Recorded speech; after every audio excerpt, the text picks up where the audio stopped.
Hare Krishna, bienvenidos a la lectura de Bhagavad Gita, capítulo 1, verso 10. Bueno, vamos a hablar de Duryodhana, el gran hacedor de planes. Jaya Radha Madhava Kunja Vihari Gopichanna Vallabha Girivaradari Jashodanandana Vraja Jana Ranjana Yamuna Tira Vanachari.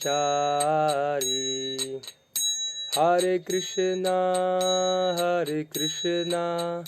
Krishna Krishna, Hare Hare, Hare Rama, Rama Rama, Hare Hare. Om Namo Bhagavate Vasudevaya. Om Namo Bhagavate Vasudevaya. Om Namo Bhagavate Vasudevaya. Bueno, vamos a leer el Bhagavad Gita observando los ejércitos en el campo de batalla de Kurukshetra. El texto 10 dice, un verso bastante conocido: Aparyaptam tadasmakam balam bhishma bhirakshitam Paryaptam tu idam etesham balam bhima bhirakshitam. Aparyaptam, inconmensurable, tat, eso, asmakam, nuestra, balam, fuerza, bhishma, por el abuelo Bhishma, abhirakshitam, perfectamente protegidos, paryaptam, limitada, tu, pero, idam, todo esto, etesham, de los Pándavas, balam, fuerza, bhima, por Bhima, abhirakshitam, cuidadosamente protegida.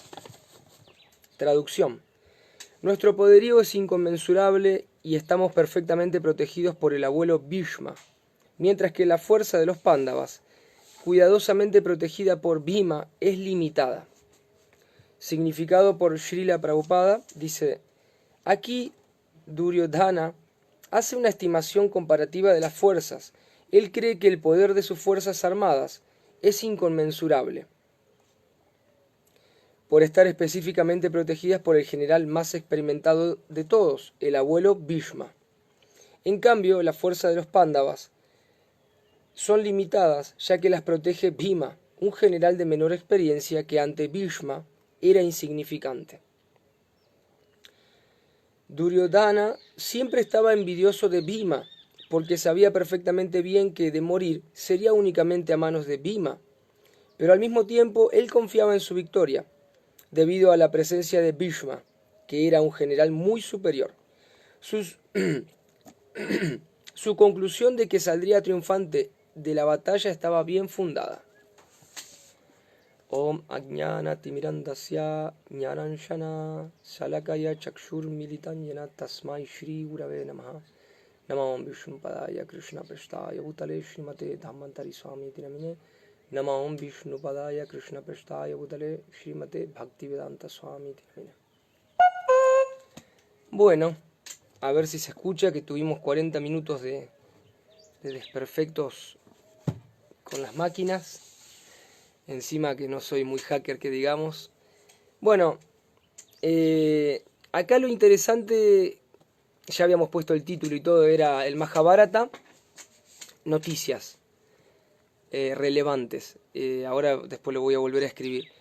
Acá uno puede preguntarse cuando lee Bhagavad Gita, que muchas veces la gente que empieza a leer el libro se pregunta qué sentido tiene saber todos estos nombres, esta gente rara que no conozco y que realmente que me interesa lo que hagan, ¿no? O sea, Yuyudhana, Kuntibhoja, cuántos nombres sumamente extraños.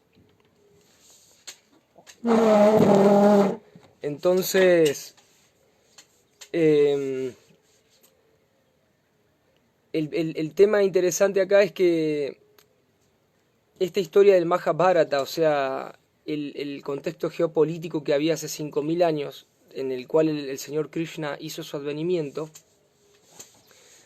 es sumamente relevante para la vida de todas las personas, especialmente porque, claro, porque Krishna habla el Bhagavad Gita. Ese es el principal factor que hace que tenga relevancia esta historia.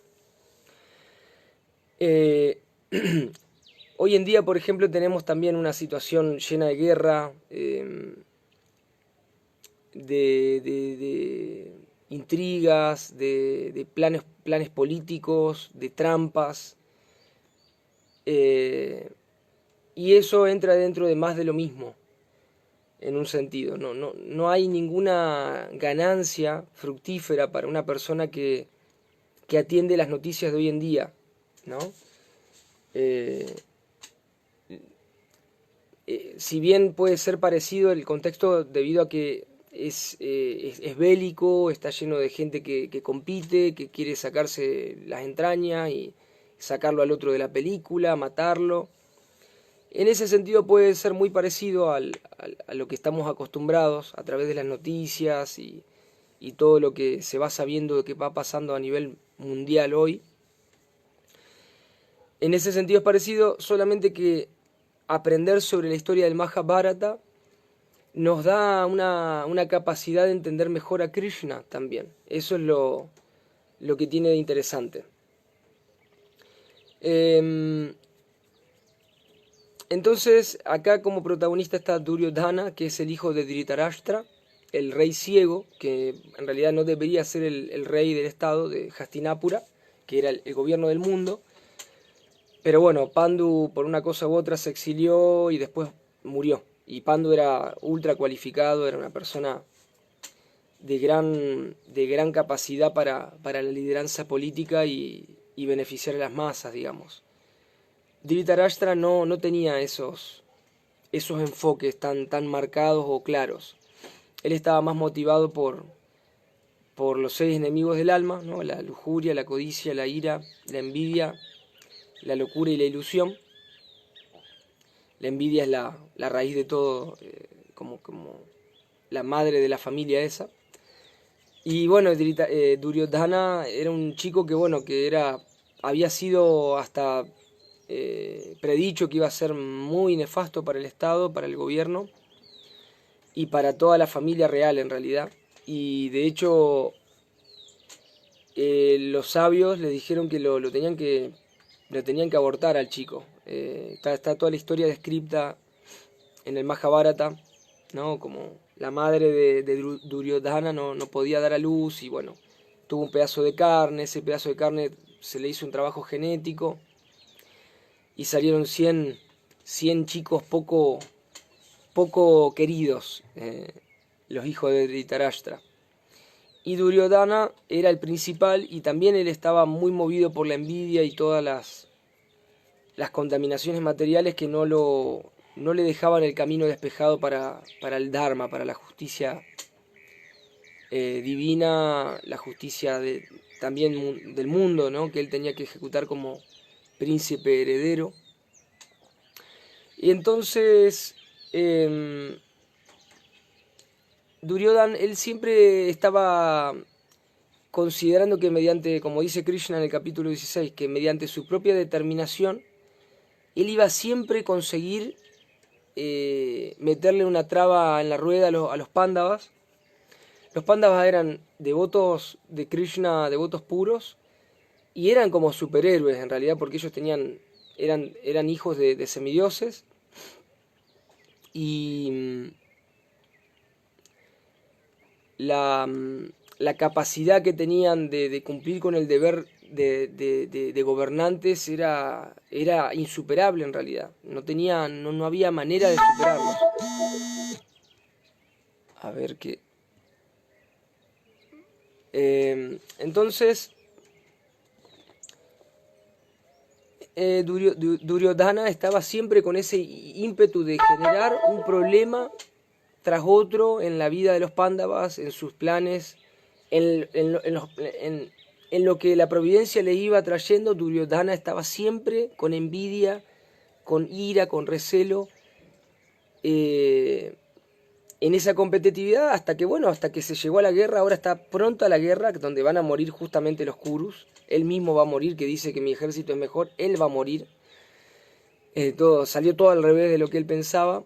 De la misma manera, nosotros también tenemos a veces esa determinación de conseguir cosas, motivadas a veces por esas inclinaciones, esos humores materiales, que nos van a, como, sí, nos van haciendo problemas en el camino de la vida, y no solo en la nuestra, sino que en las de los demás a veces. Cuando nosotros no podemos reconocer eso en nosotros, ¿no? La lujuria, la envidia, la codicia, todos esos enemigos del alma, como dice el Bhagavatam. Entonces, Duryodhana hizo lo imposible para que no se pueda concretar que el trono se le dé a Yudhishthira. Acá, como se menciona, tenía un odio muy grande a Bhima. Bhima era muy fuerte, Vikrodhara, que comía vorazmente. Bhima podía arrancar árboles de raíz, hacer un boquete, como un buraco en la tierra solo de un mazazo. Eran como guerreros muy poderosos y benevolentes también. No usaban la fuerza para asuntos de poca importancia. Entonces, bueno, lo intentó envenenar a Bhima para arrancar cuando eran chiquitos. Después, bueno, se armó un plan ahí con Shakuni, que era el tío, ¿no? Era el hermano de Gandhari, que quedó resentido con Bhishma, porque Bhishma fue a proponerle matrimonio con Dhritarashtra, al padre de Gandhari, y como era ciego, Shakuni lo tomó como algo, una gran ofensa y un insulto a su hermana y por ende a él. Entonces se juró Shakuni que iba a hacer lo posible para destruir el trono de Hastinapura y el gobierno, y para hacer algo para que a Bhishma siempre le vaya mal y esté sufriendo, de la misma manera en que lo había hecho sufrir él, haciendo casar a Dhritarashtra, el ciego, con Draupadi, con Gandhari, perdón. Entonces, con Shakuni y Dushyasan, el hermano principal de Duryodhana, sumado a la lealtad que Karna tenía con él. Karna era, por así decirlo, el mejor guerrero del mundo junto con Arjuna. Y había mucha pica, y encima eran hermanos, pero no se sabía eso. Entonces, Duryodhana siempre se pasó la vida haciendo alianzas, viendo qué hacían los Pándavas. Bueno, llegó un momento que el reinado tuvo que ser dividido. Bhishmadeva sufrió mucho todas las intrigas, las mentiras, los planes diabólicos de Duryodhana y Shakuni y sus secuaces. Entonces, Vidura, que era hermano de Dhritarashtra, propuso separar el reino a la mitad, o hacer algo para que los Pándavas puedan tener su vida, su prosperidad y su reinado legal, digamos, por ser herederos. Dhritarashtra siempre, el papá de Duryodhana, también es siempre muy apegado a su hijo, sin ver las cosas con claridad, justa figurativamente. O sea, es un hecho. No veía porque era ciego también, ¿no? Pero bueno, él tenía, también Dhritarashtra era un gran guerrero, tenía esa predilección por sus hijos y no por los hijos de su hermano, Pandu. Entonces se divide el reino y los Pándavas le piden una tierra que era como un desierto, que había un bosque lleno de serpientes. Y bueno, Dhritarashtra accedió a eso, pero al pedido de Bhishma, el abuelo Bhishma, accedió a eso porque el abuelo Bhishma le pidió, pero a su vez le hizo un pedido a Bhishmadeva de que haga una promesa de que siempre iba a estar del lado de los Kurus, Bhishmadeva, ante cualquier cosa, porque como la tensión era tan grande constantemente, cada 2 por 3 se armaba, en la corte real se armaba una de que se empezaba la guerra de golpe, y Bhishmadeva la frenaba. Y entonces ahí Dhritarashtra, el papá de Duryodhana, le pidió a Bhishmadeva que haga la promesa de que nunca iría en contra de su orden, digamos, como rey Dhritarashtra, ¿no? Que solo así le iba a dar el reinado, ese pedazo de tierra, estéril, ahí lleno de serpientes, y que no iban a tener independencia, que cualquier cosa que los Pándavas quisieran tenían como... era parte del estado de Hastinapura, o sea, era como...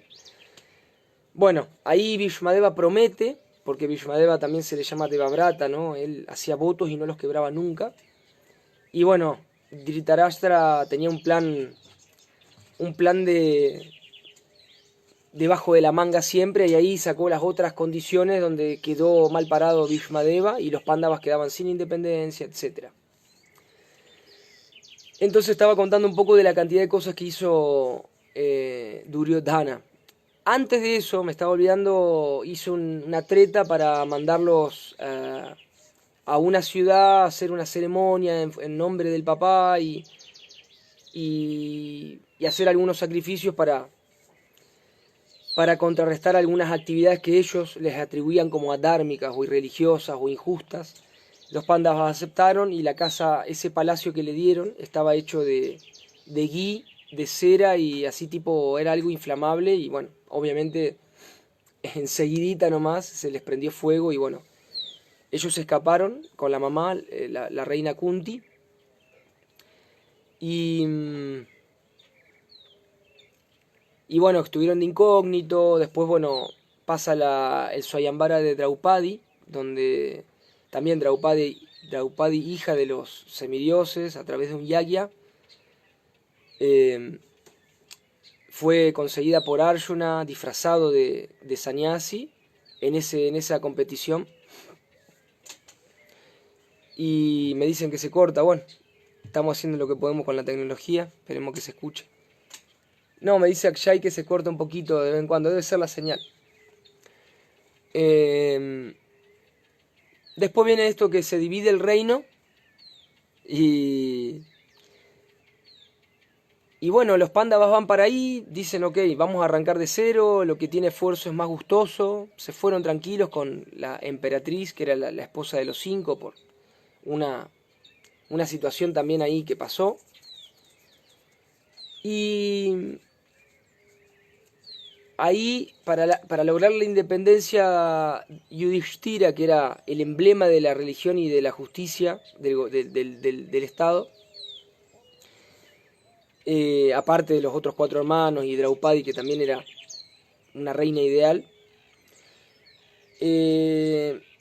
Yudhishthira, para conseguir la independencia de Hastinapura, va a ejecutar el Rajasuya Yajna, un sacrificio que tenía tanta potencia y tanto mérito que le daba varias virtudes al que lo ejecutaba, ¿no? Entre las cuales era la independencia, que Dhritarashtra no tenía cómo frenarla si ellos conseguían hacer ese yajna. El yajna no era muy fácil de ejecutar, obviamente.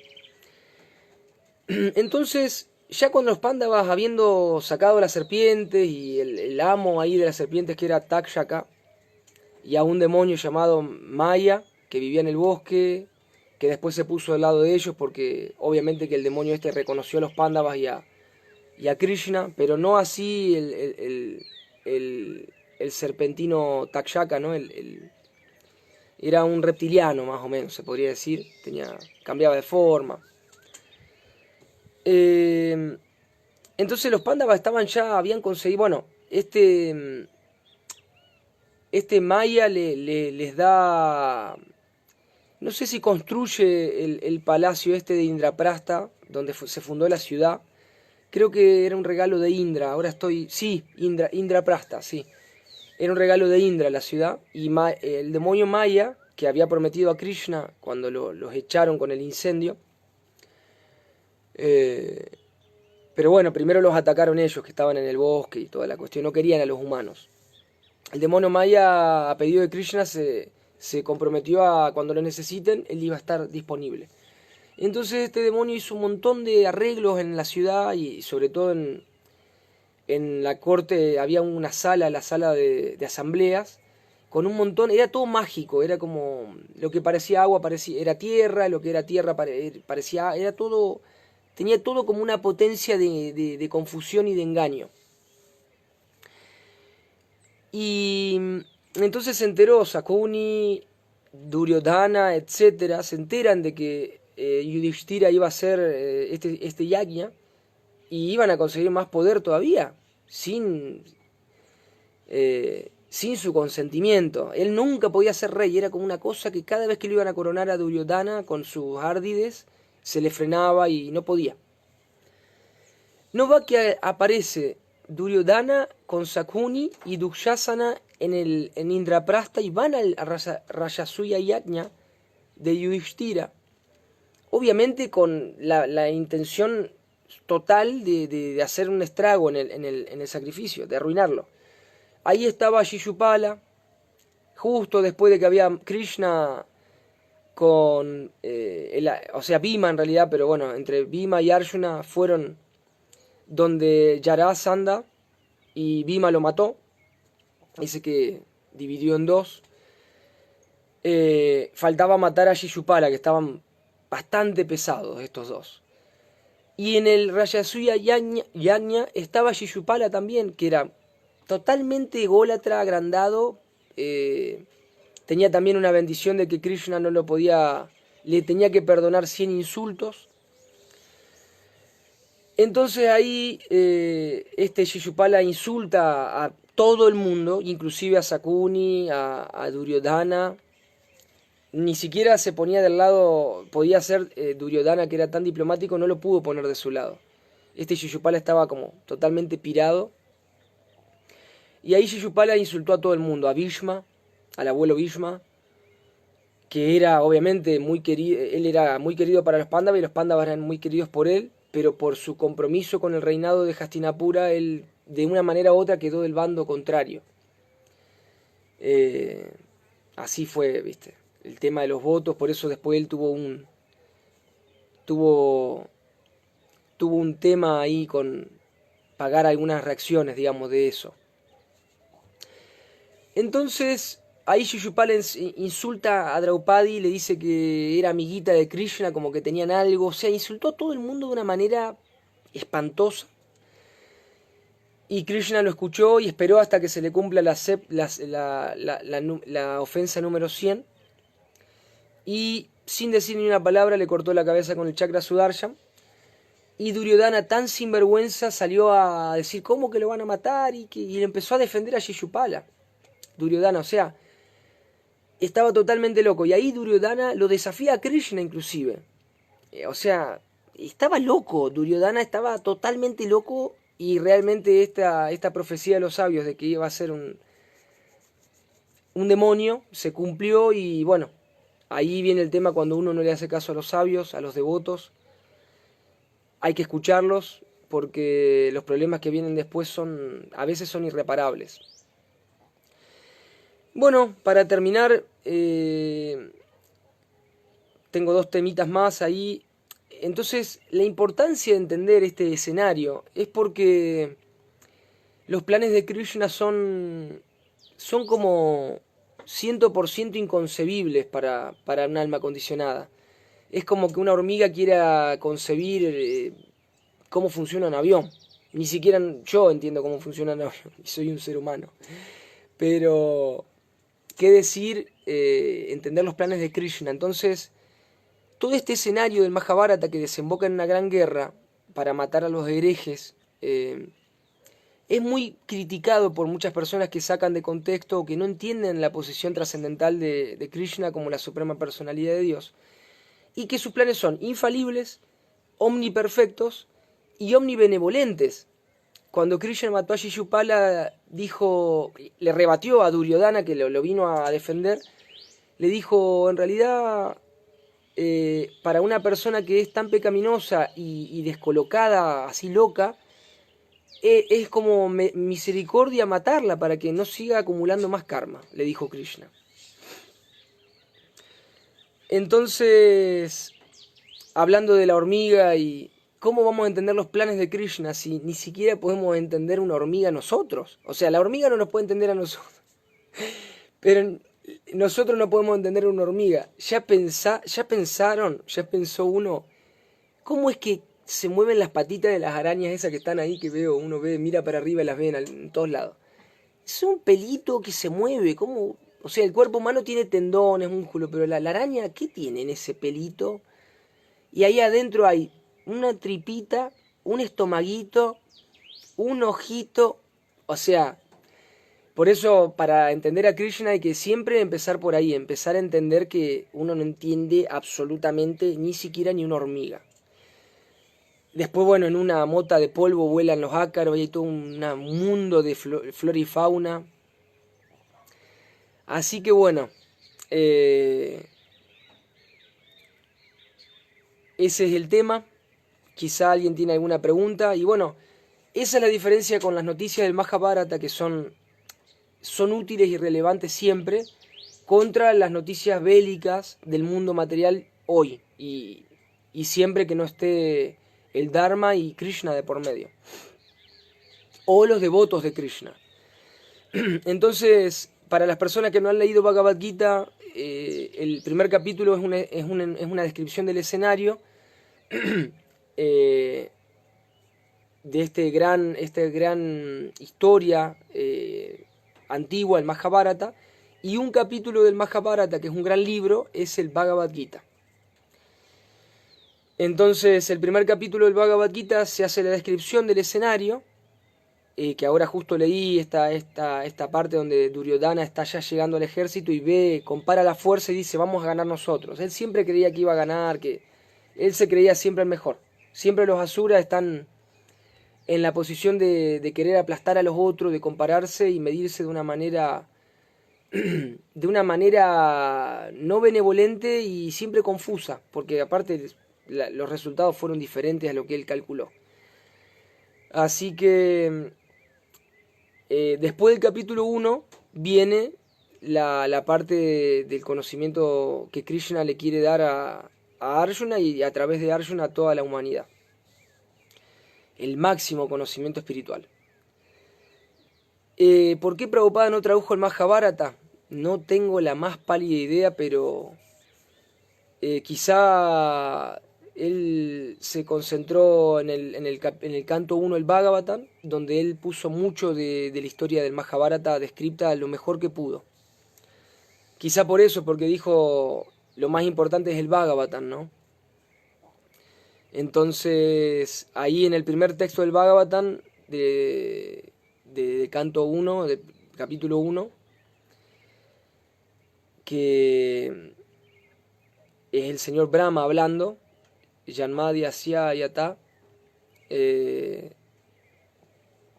ahí Prabhupada puso todo por si no llegaba a traducir el Bhagavatam entero. Después, como consiguió, hizo un significado gigante, dijo, bueno, voy a poner todo en el verso 2. El verso 2 también es inmenso. Y después dijo, bueno, por las dudas voy a hacer este canto lo más completo que pueda. Entonces Prabhupada se vino de India con el canto 1 en 3 volúmenes. Por eso el canto 1 es el libro más grande, así digamos, se podría decir. Así que bueno, el Mahabharata. Y otra cosa que puedo decir es que recomiendo a todos los devotos y devotas que vean la serie del Mahabharata. Es una serie increíble, increíble, increíble.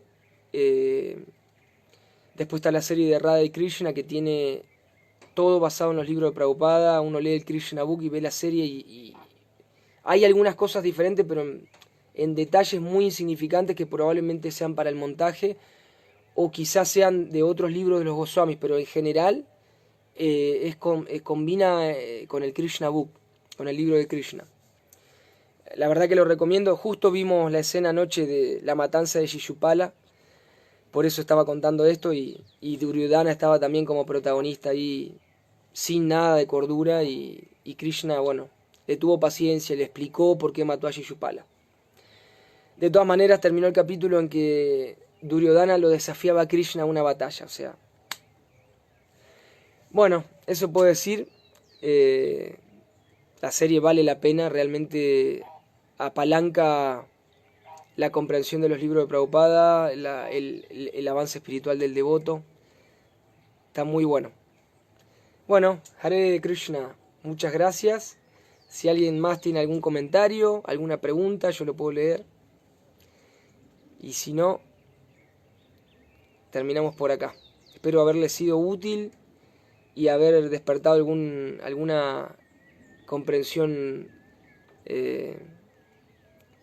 para la vida espiritual de cada devoto que está escuchando, que va a escuchar. Muchas gracias, Chitrak, por la invitación. Hari Bol.